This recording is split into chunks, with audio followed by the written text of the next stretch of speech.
They want me to change, but I ain't changing.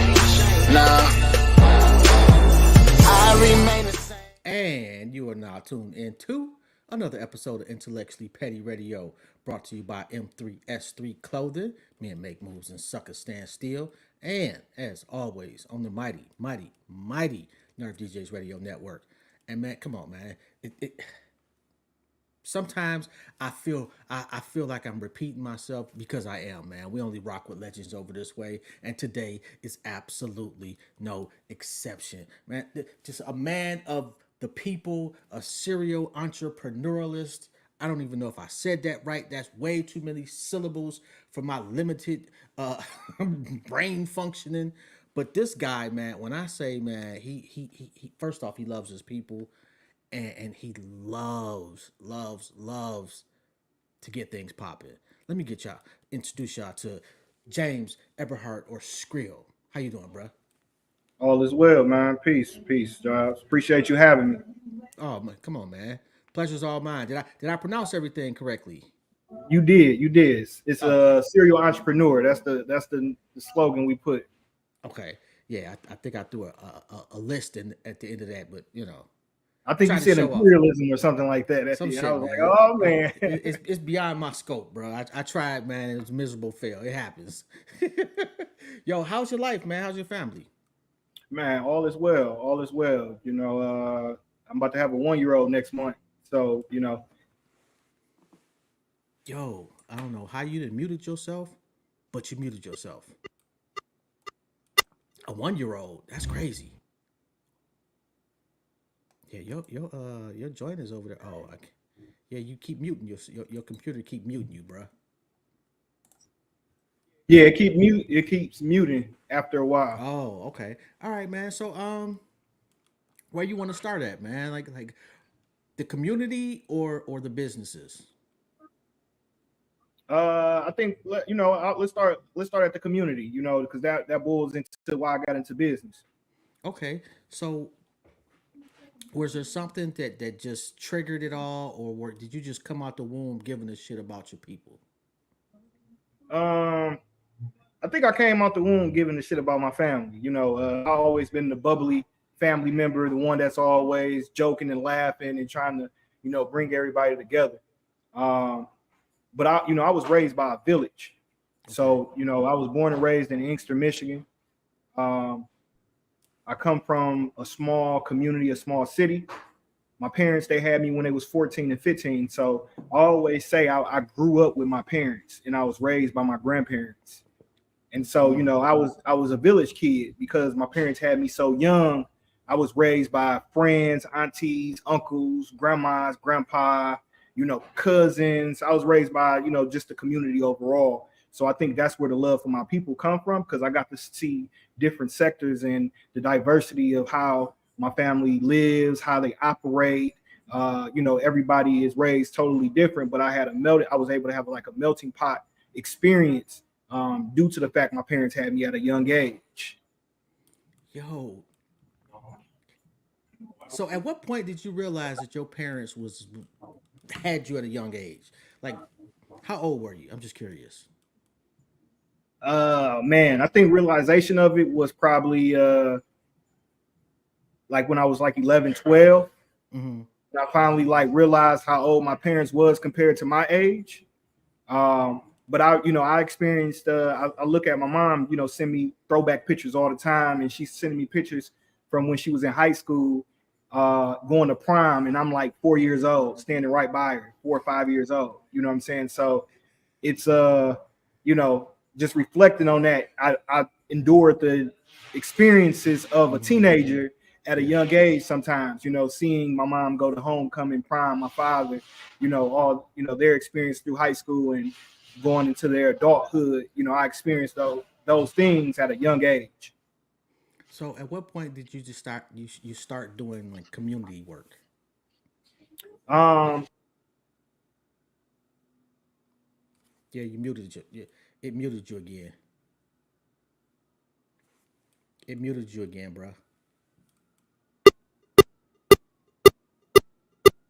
24, 25 is when I really dedicated time into community. I Mm-hmm. started seeing the trajectory of how Detroit was coming back, how a lot of investments was happening with inside of the city of Detroit, how white people was coming back to the city of Detroit, and how black people in the city of Detroit was excited that white people was coming back, and they knew that the economic opportunities would be thriving again. And me growing up in Inkster, I went to white schools. I graduated from a Dearborn Heights school with Chaldeans and Arabs. Uh, and so I seen a very diverse sector of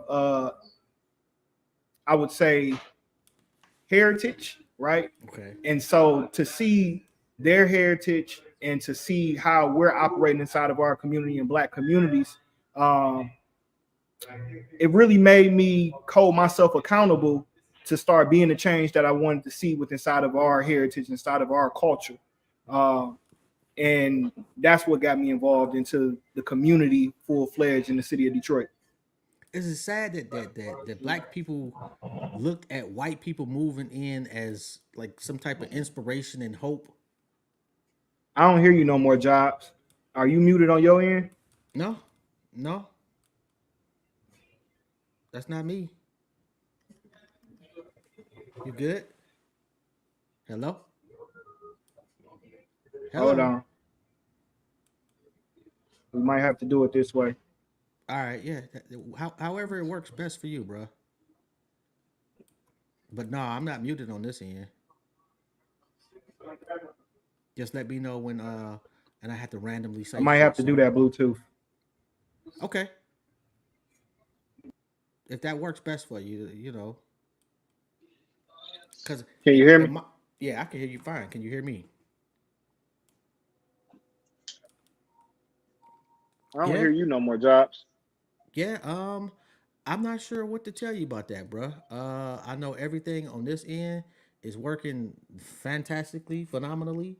I'm looking at the levels, and yeah, I don't. You might have to log out and come back in. I don't. I mean, I know you can't hear me saying that, but and our apologies. Sometimes technology is not the best. I don't even know how to say it, but sometimes technology is a piece of shit. But I'm gonna come in on the back end. yeah, that's a good move. All right, my bad, ladies and gentlemen, and everybody that's tapped in. But it is what it is. We'll get it fixed. We'll get it together here. Come back in and we'll be all right. Yo, that don't sit well with me all that much. Is that not necessarily well? If you're not from Detroit, then you don't it's hard to explain like the racial makeup. It's like one of the most segregated big cities in the country in the favor of black people. And when people are looking at it like, okay, well, white people moving back in, yeah, that's good. That's we're gonna get some money now. That means that, and this is no disrespect to the white community, but that just means that as black people, we doing something wrong. You good, bro? Can you hear me?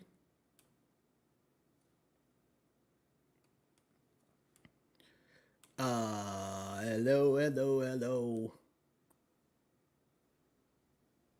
All right, you good? Yeah, I can hear you, but it's just hella low.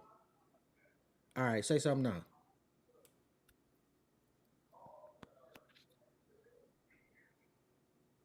Can you hear me? Yeah, it sounds like you whispering in the back of a room and shit. Are you on your phone or a computer?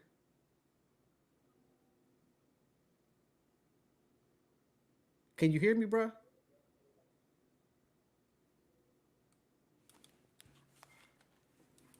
hold on. Let me. Y'all know I ain't good at multitasking and shit.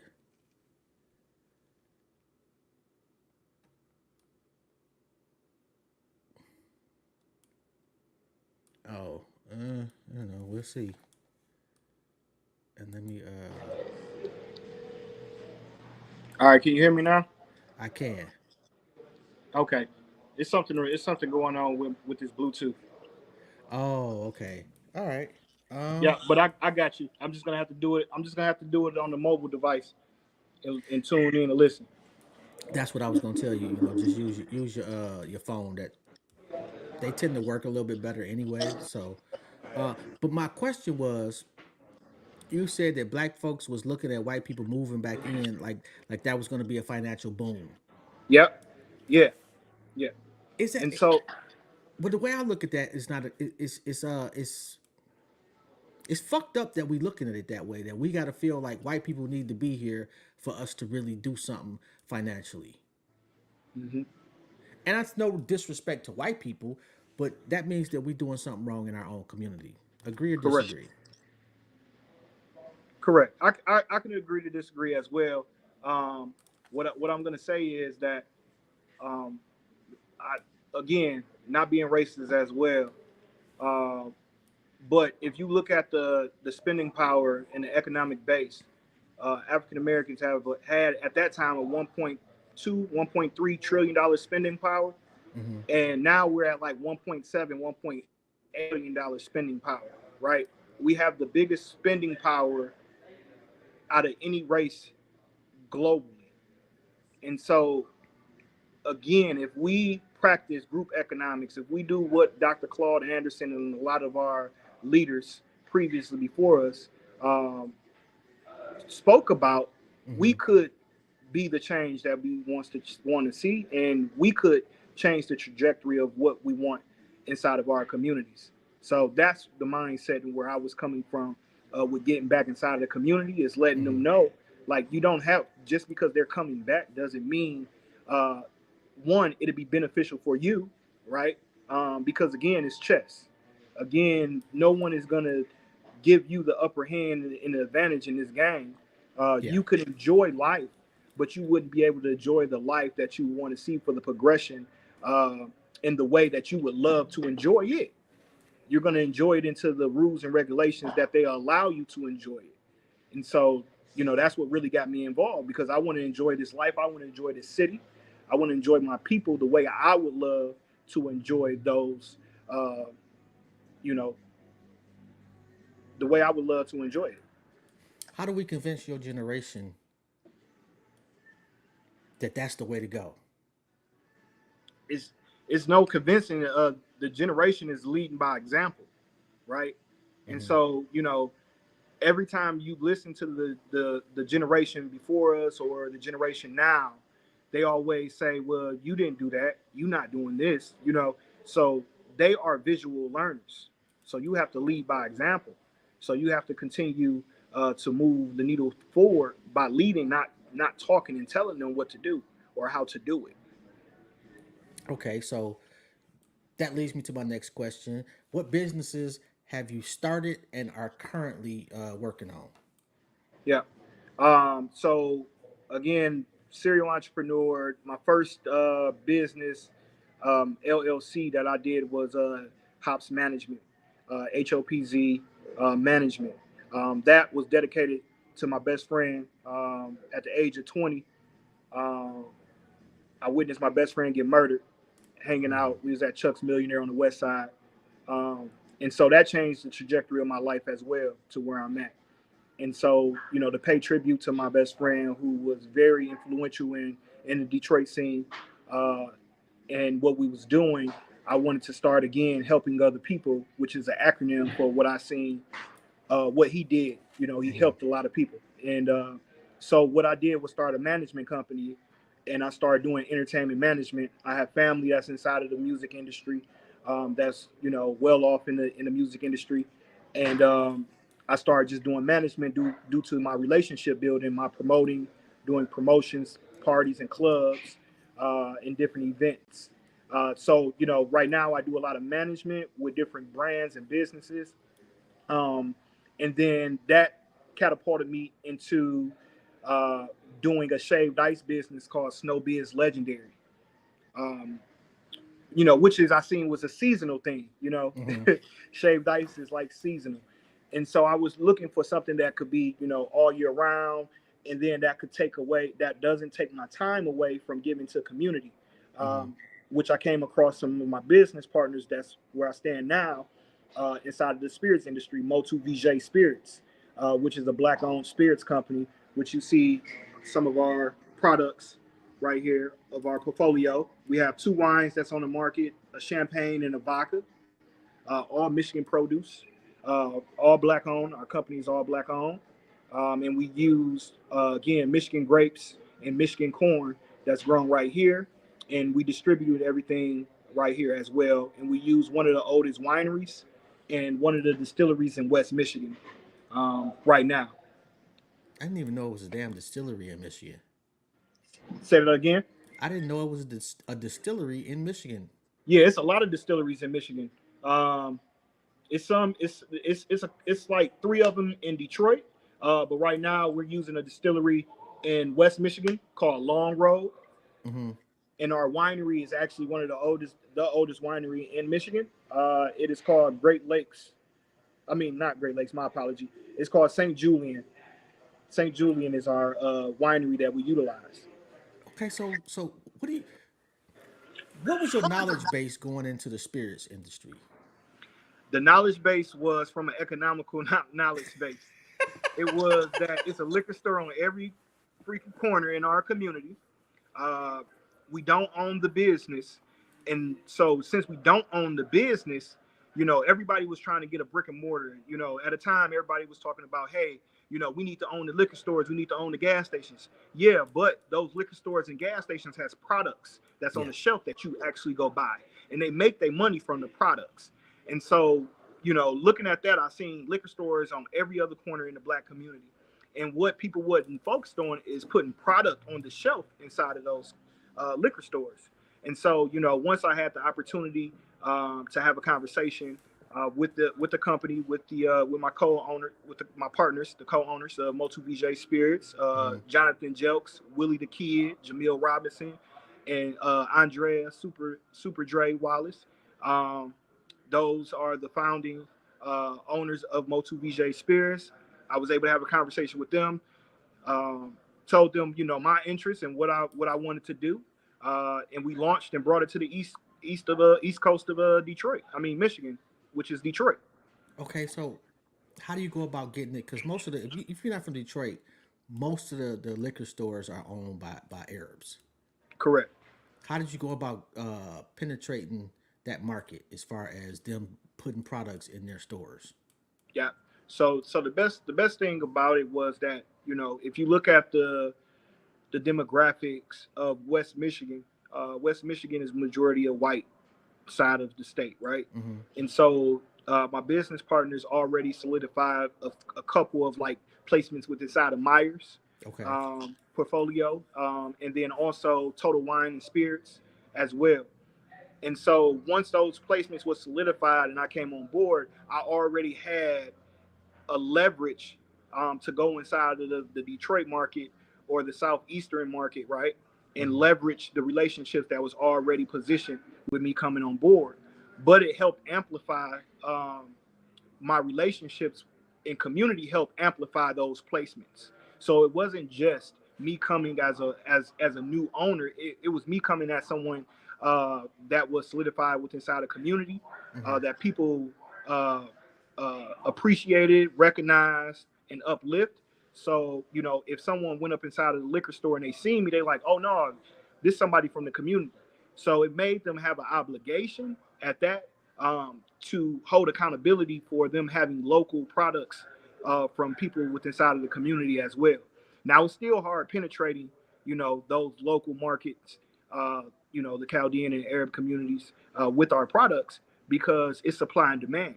If Right. the consumer isn't going in there and asking, that's shelf space that's just sitting.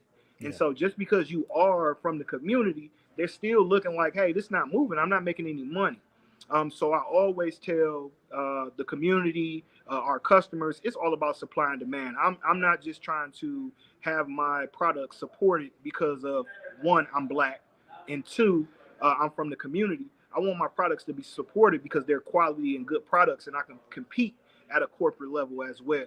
And Mm-hmm. so, if you are enjoying our products, go ask for the products, even if they don't have it, because what you now are doing is programming the merchant to see what's new on the market, just like they did the what is it, Taylor Port wine, Mm-hmm. and it was the sensation, the TikToks and all that.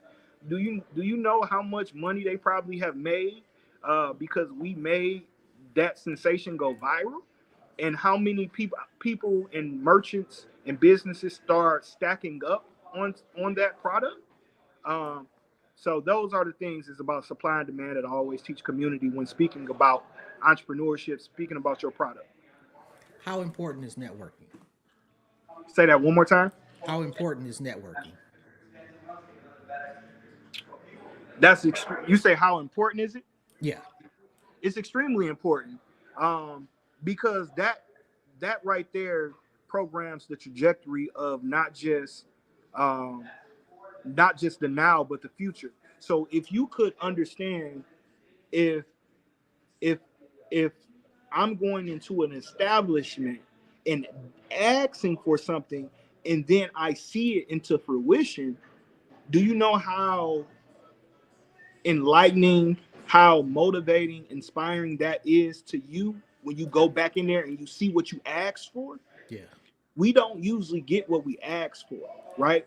And so Man. we get complacent in asking because we never see the change, right? But if you stay consistent and you start organizing around the things that you want, and then you start seeing it, you start feeling more empowered. You start feeling more uh, um, in the driver's seat of your own destiny, to say.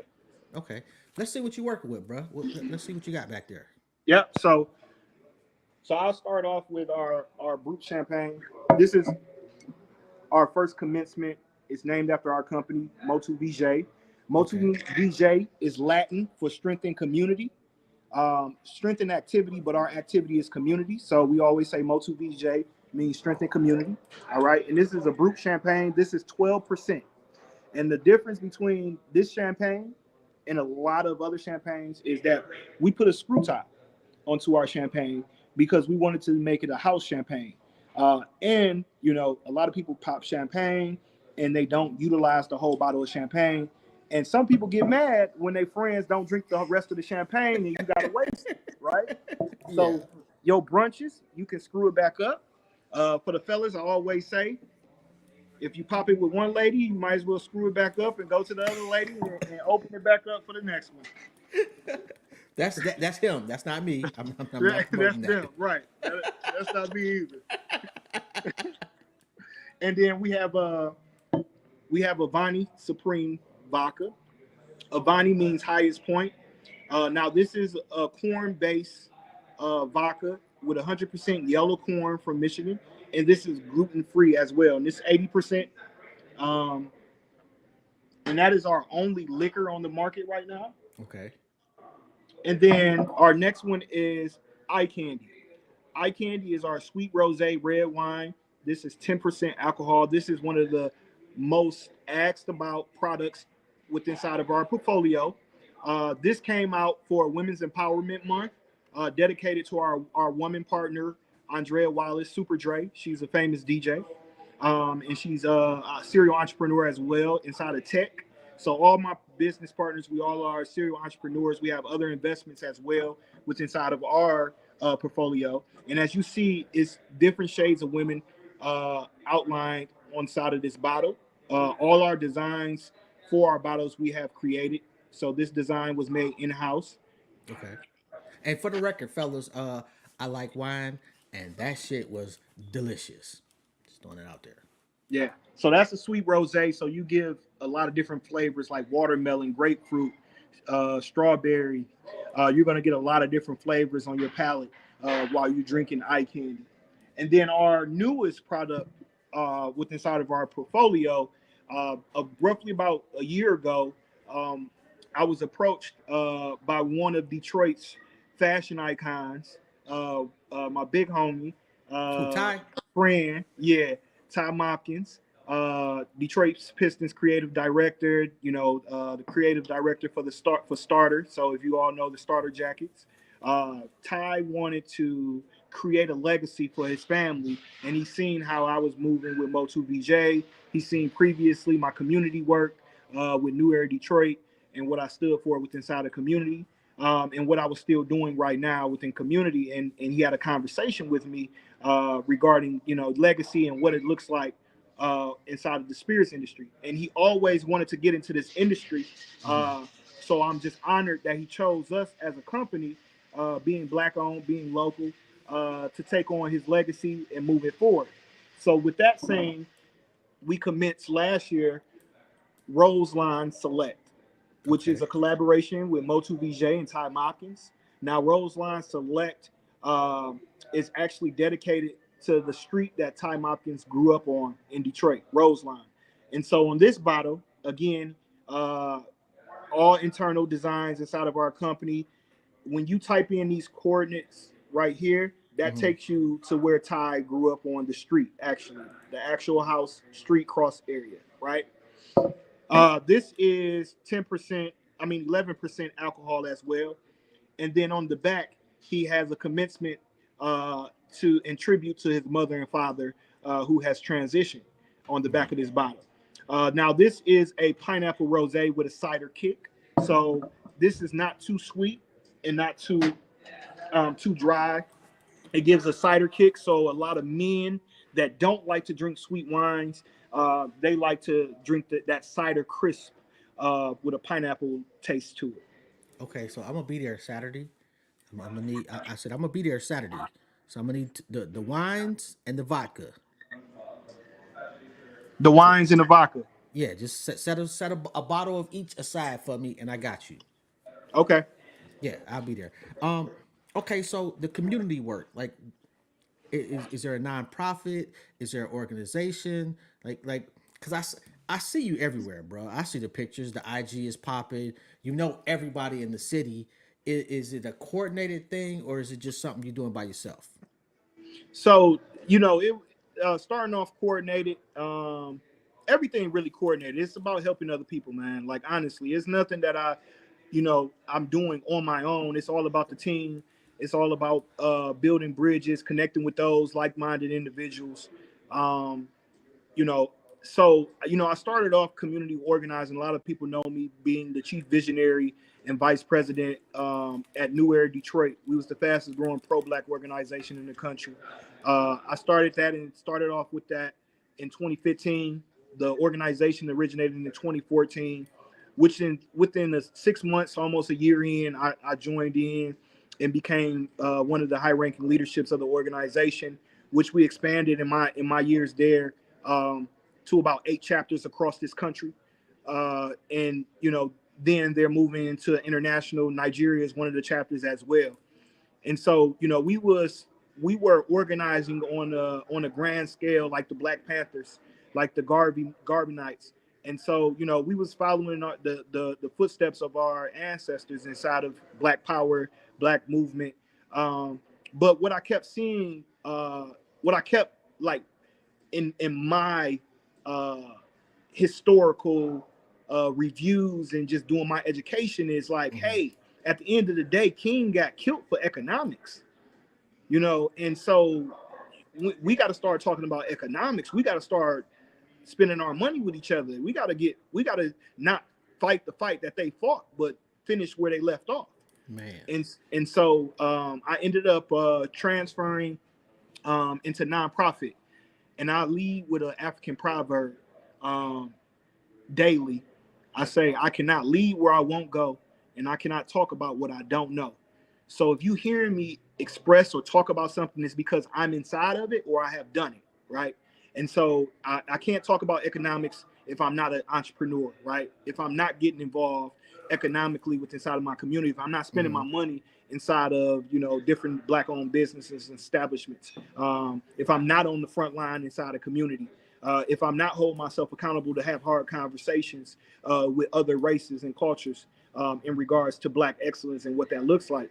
And so I stepped into the nonprofit space in regards to hold nonprofits accountable to give money to grassroots organizations. Mm. And so, we did all this work, phenomenal work, front pages of Detroit Free Press, getting acknowledgments for the work that we do, but nobody was financing us. Nobody was giving us money, right? They wasn't donating. We got members, that donated, from from us and with inside of organizations that put back in.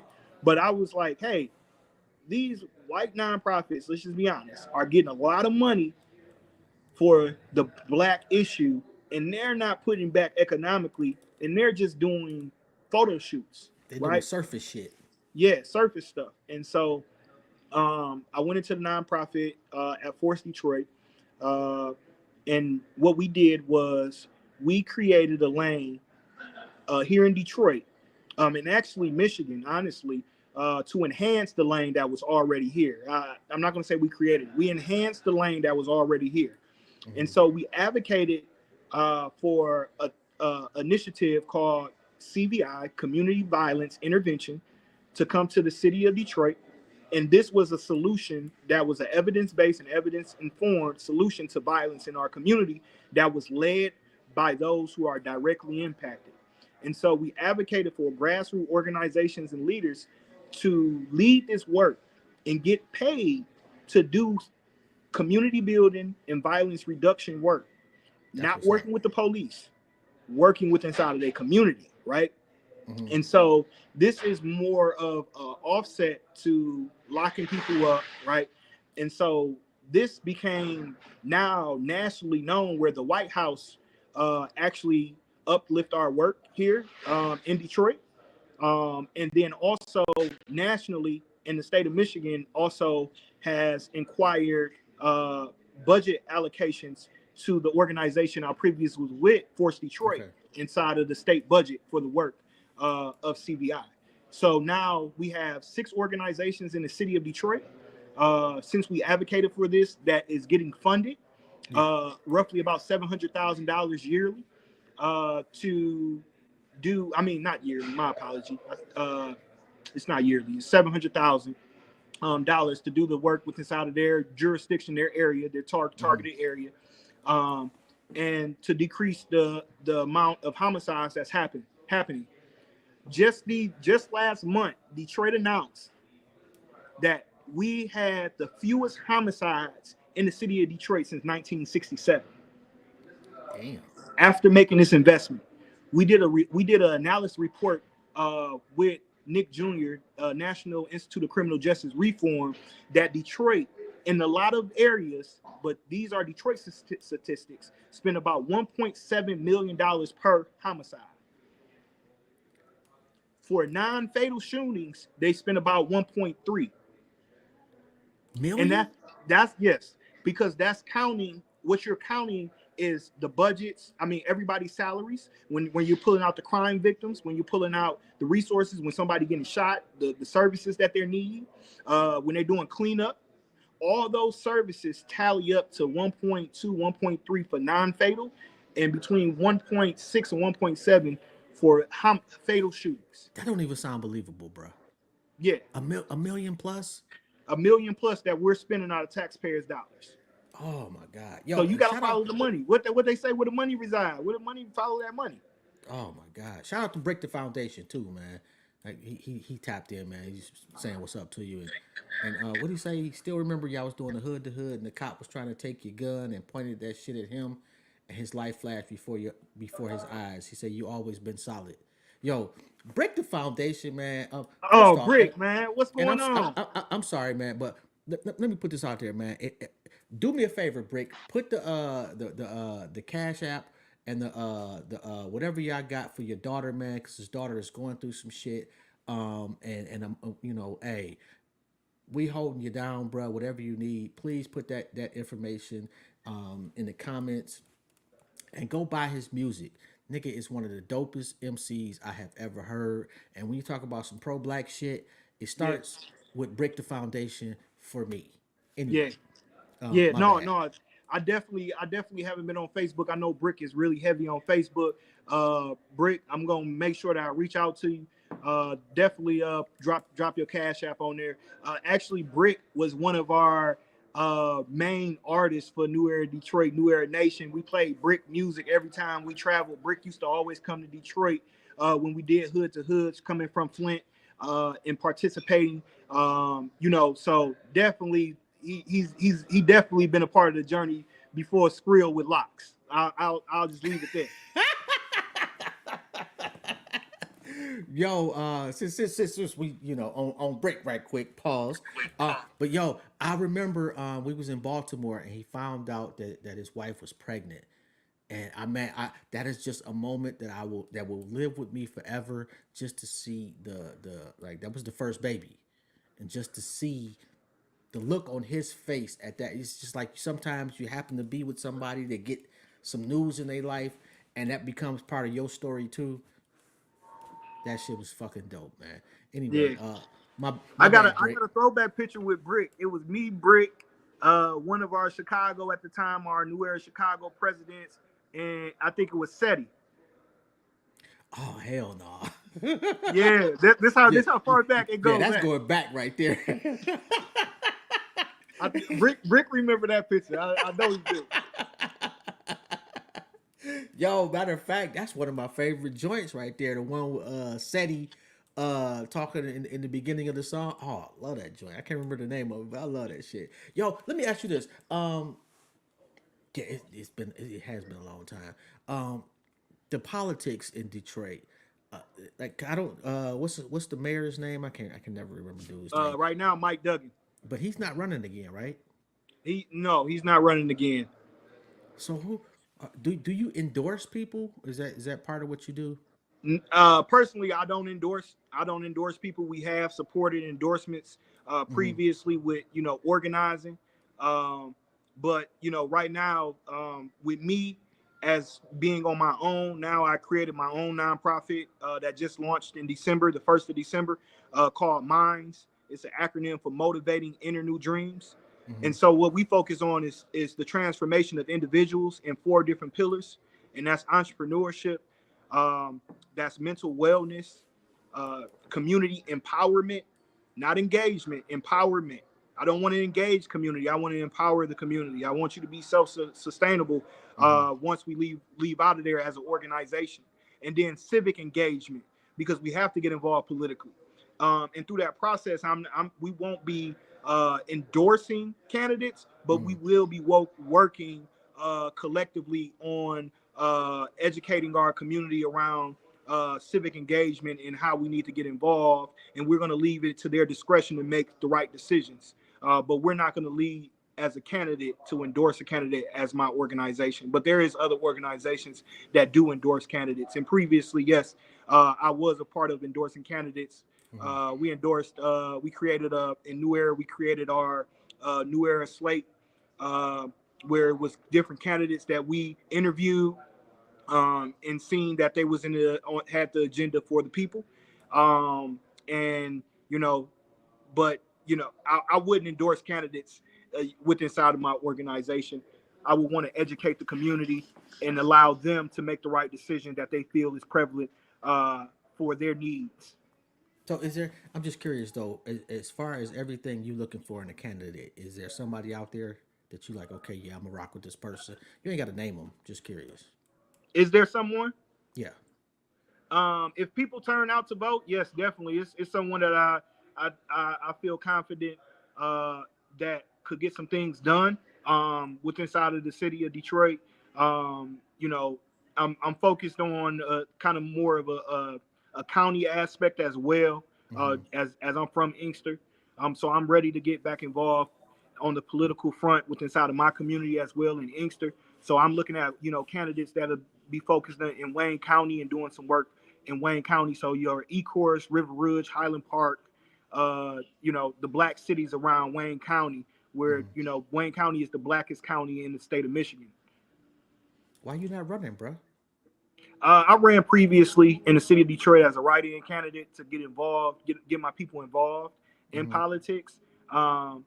But if it come back down the line, I don't know yet. But you know, I just had a son, and I know how politics can be, you know. And I just spent a lot of time in community, building up community before I had a son, and now I have one. You know, that's my other half. I really want to kind of spend some time with him. So I don't know yet about getting back into the political front. Yeah, because that's where it starts and ends. You know, to be quite honest, and people don't realize I've been telling people this for years. As far as Detroit is concerned, the water department in Detroit is what they really after. Hmm. Well, they already got it's Great Lakes water.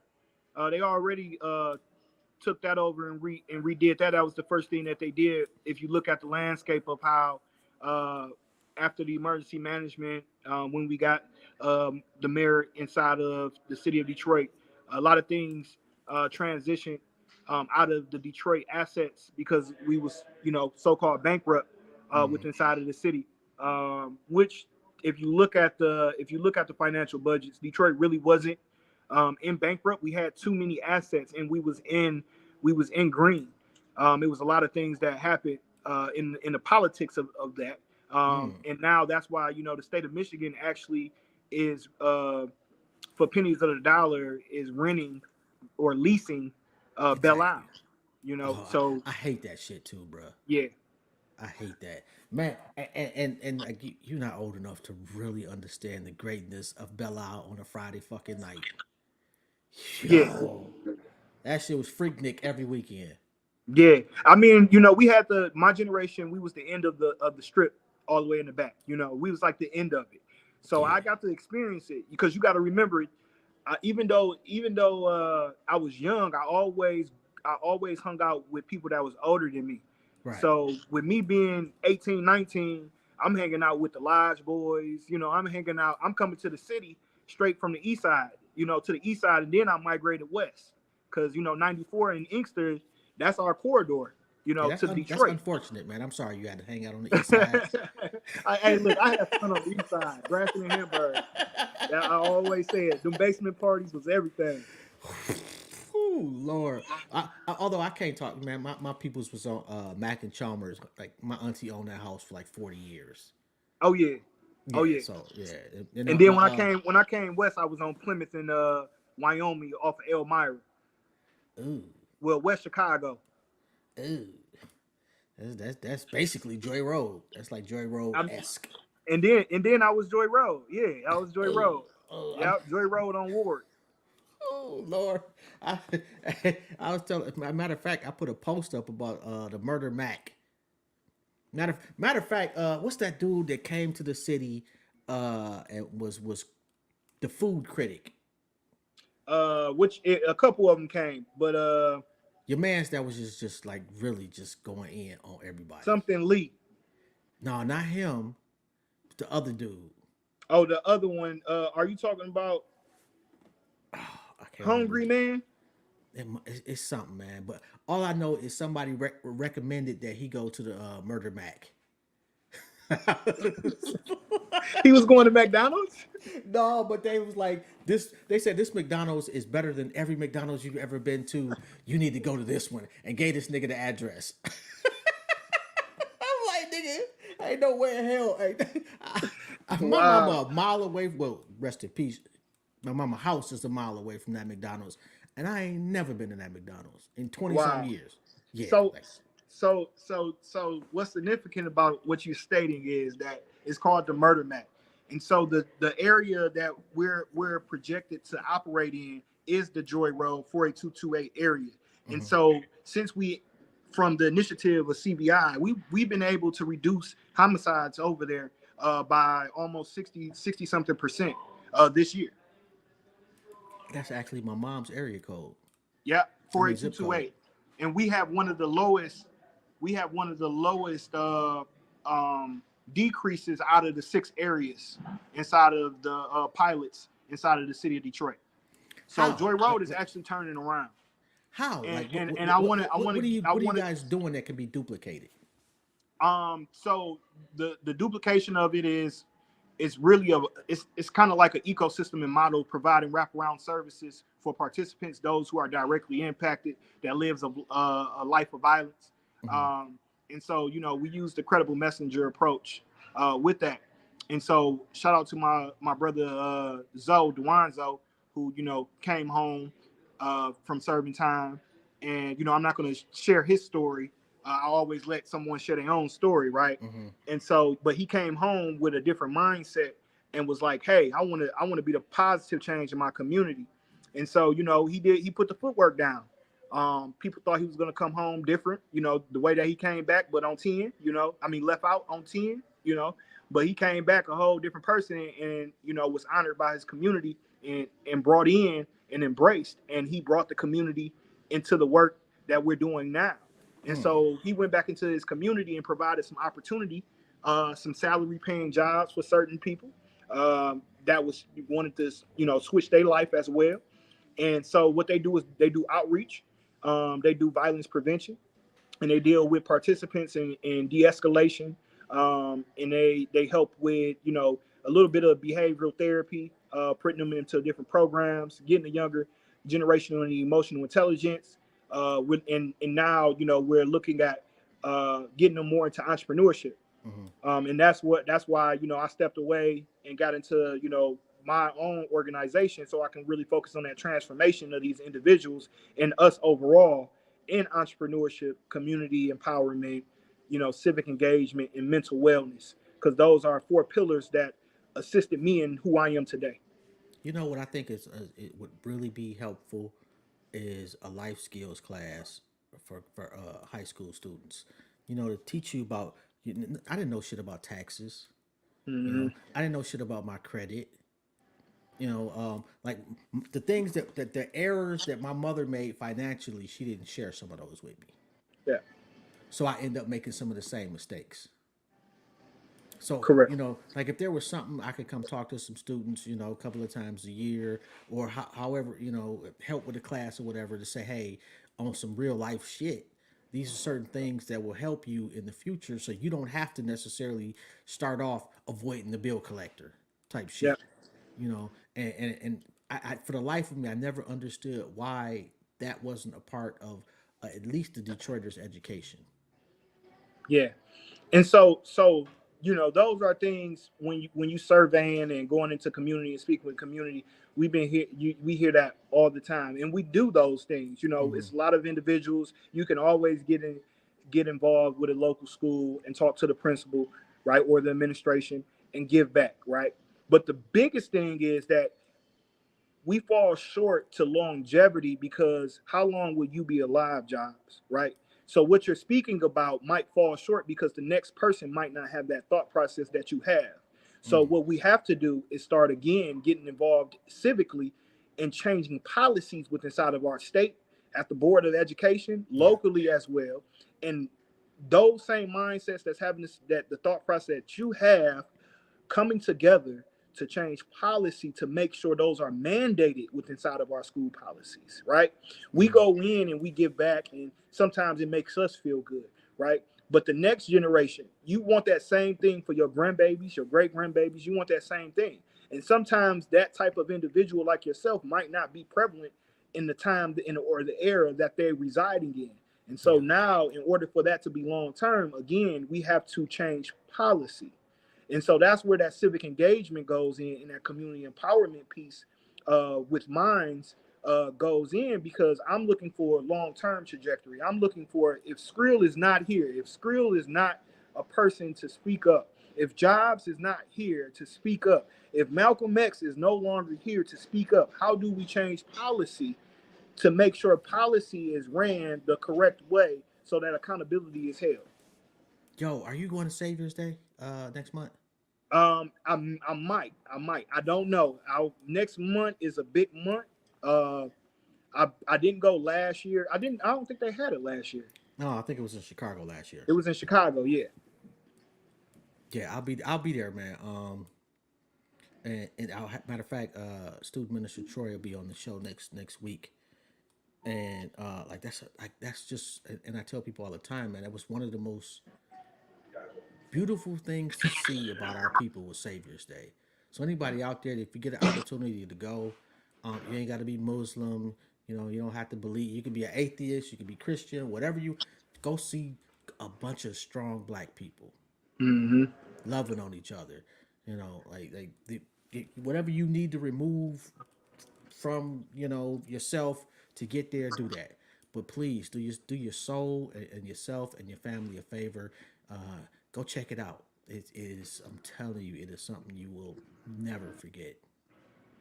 Yeah, Um, and I definitely want to acknowledge Student Minister Troy Muhammad doing a phenomenal job as student minister under Minister Farrakhan for the city of Detroit, Mines Temple #1, and close close brother to me as well. Back from New Era when I first started and caught my case that Brick was talking about, student minister Troy in the nation was right there. And brother, what do you need? You know, and so it I always have love for student minister Troy Muhammad, and being from Inkster, same. He got roots in Inkster as well. My family and his family grew up with each other. So just knowing, his story as well, and it's just amazing what transformation can do to an individual. What purpose Man, driven and finding your purpose, right? And owning your purpose, what that feels like, and then what it looks like as well. And so, that is a reflection of a black man finding his purpose and staying full thread and doing being diligent with inside of that process, uh, could become right inside of life in yeah, the trajectory. that's my guy, man. That brother inspires me. He really does. Um, if people want to get in touch with you, how they go about doing that, bro? Uh, Best way you can get in contact with me. You can get in contact with me on social media. Instagram is one of the main platforms I do utilize. My Instagram is Screal, SCREAL with 2 underscores. If you want to send me an email, you can email me at motivatinginnernewdreams@gmail.com. And you can always go onto my website as well, motivatinginnernewdreams.org, and request, to have a conversation as well. Yo, where did the name come from, Skrill? So growing up, I always was the money man. All my friends always said you always had, abundance, man. And my family always used to say, you would always have abundance no matter what, right? And I was the guy that would always, if we hanging out, I'm buying drinks for everybody. I'm buying food, even if it's my last, I know I'm gonna make some more, right? And that's just the mindset that I always had. Uh, but it was spelled Scrill. And so, as everyone know, we have a famous MC uh, in the state of Michigan from Highland Park. Skrill from the pillar. Mm-hmm. Skrilla. And so I was like, everybody was calling me Jay Skrilla. I was in the entertainment a little bit as well. Again, my best friend Hops was a rapper, and I did management. But during my trajectory, probably about 2017, 2018, I started reshaping and giving honor and respect for those who came before me. Mm-hmm. And I'm like, hey, I know Skrilla, and we always get us confused. And I ran into him. I said, hey, brother, they called me Skrill too. But I changed my spell of my name in honor of you to give you respect. And I know a lot of people call themselves Skrill, but you the first Skrill I ever knew from Turbulence. Watching you on Turbulence TV, you know what I'm saying? Yeah. Shout out to Pirelli, shout out to the Watson brothers, so RJ and them. So it was just like, hey, I'm gonna spell it Screal, because one thing people always told me when they spoke with me, they was like, man, you be spitting some real shit. Like you don't fake the funk. You ain't playing around. Like you a real guy. And so I took that and I was like, you know what? I'm gonna spell it Screal. And what I did for that was, in honor of Malcolm X and Martin Luther King, but really Malcolm X, because his family don't, a lot of his assets and his legacy, a lot of our revolutionaries, their family did not monetize, or was not able to monetize off Yeah. their legacies, Everybody right? making money but them. But them. And so what I did was I actually trademarked my name Skrill. So anything that I'm doing with the name Skrill, that's inside of uh, social justice, right? It could be the podcast, anything, right? My family has the ability to have that intellectual property because if my name is trying to be utilized, they have that. So I trademarked it with the United States Trade and Postal Trademark and Post and Patent Office. Well, tell your people, man, don't come fucking with my channel, man. I had you actually on the show. No, they ain't gonna come. They ain't gonna come messing with it. They know this was God. This was willing. Yo, I truly, truly. Oh, and if nobody's told you today, man, I'm proud of you. I appreciate you. Yeah. Likewise, Josh. Proud Well, of you as well, black I man. appreciate that, man. And if there's anything I can possibly do for you, just let me know. Like I'm gonna hit you up Saturday. I'll be there. Okay. And You know. then just be ready March. March we commence our annual gala for Motu VJ Spirits is invite only. Okay. Some of the shakers and movers, the who's the up and coming. We rent out the Museum of Contemporary Arts Detroit. Last year we did it. It was our inaugural gala to tie in the partnership with Ty Mopkins, and we commenced the first event for 313 weekend here in Detroit, Hmm. and so we're gearing up for that as well.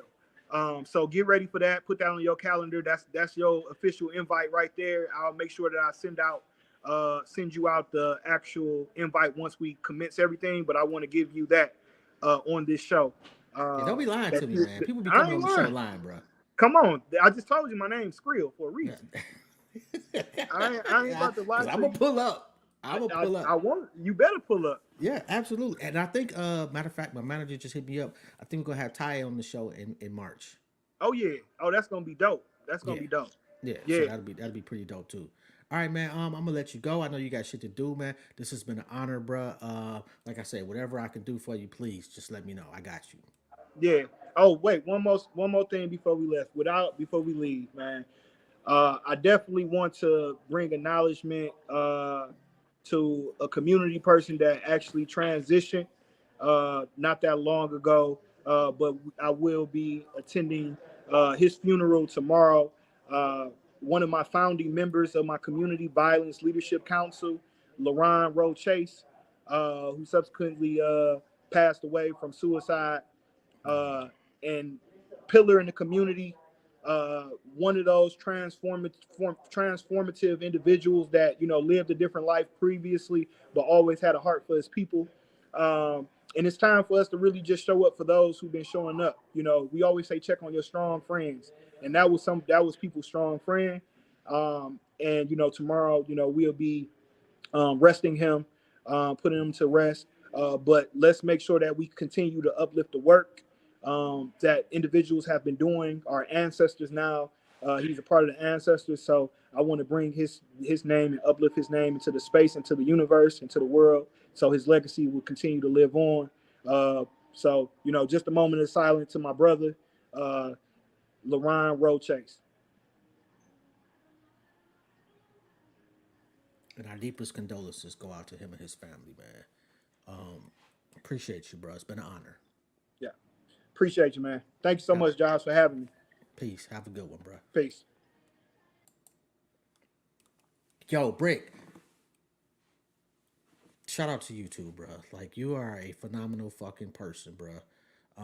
And seeing you being the father that you are, it it's a beautiful thing, bro. Um, I'm sorry that y'all going through what y'all going through, but y'all built for it. You and your wife, man, are absolutely a treasure. Y'all appreciate it. On that note, I'll be back in an hour. Um, I got Trey Da Vinci coming on, hip hop artist out of Memphis. Your man is killing TikTok and killing the game right now. Anyway, this has been Jobs. This has been another episode of Intellectually Petty Radio. And make sure y'all go cop some Motu VJ. And I'm telling you, eye candy is the business. Crazy. Love that shit, man. Anyway, I'm out of here. I gotta take the dog out and I'll be back in an hour. You already know, bro. I'll holler at you. Peace.